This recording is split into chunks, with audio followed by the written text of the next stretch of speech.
one knew where the car ferry in Milwaukee was. It disappeared in October of 1929.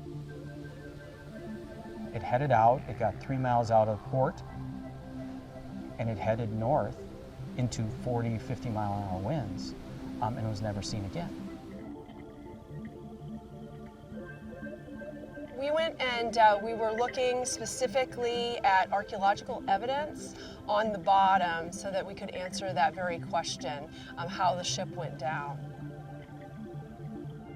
Many people do feel that when you mention the name car ferry that it was designed to transport automobiles across, but these particular vessels were designed to be able to roll sets of rail cars aboard and transport them across. They were owned by the individual railroad companies.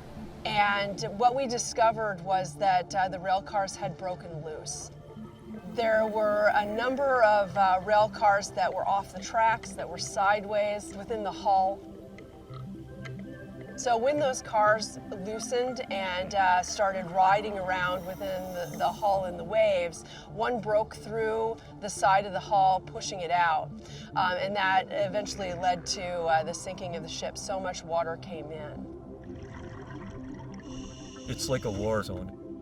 It's just a big, on the outside, it's starting to cave in on itself and stuff like that. And you see torn apart rail cars, and you see torn apart metal and sheet metal, and then the bow is kind of starting to separate from the rest of the ship. And then a ways off of the bow section is the pilot house, which is still standing on the bottom. You can still see the words Milwaukee written on it.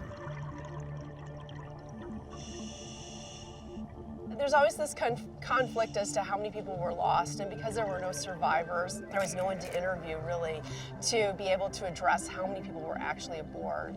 And really because some people didn't report because they didn't feel that the ship was actually going to go out that day.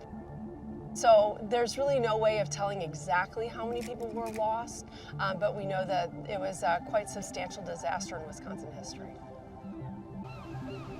One of the few visible signs of the tragedy was lifeboat and addition of some bodies, and one of the lifeboats was found with 4 of the sailors with their life jackets on.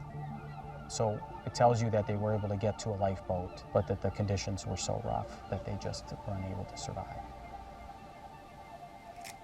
Amongst the debris in the lifeboat was a message case. And inside the message case was a note, sort of a note in a bottle. These message cases were standard issue to vessels of the time.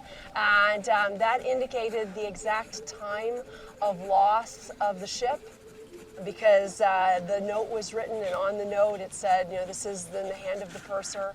It was substantiated that it was on the letterhead of the Grand Trunk line, and so it was authenticated.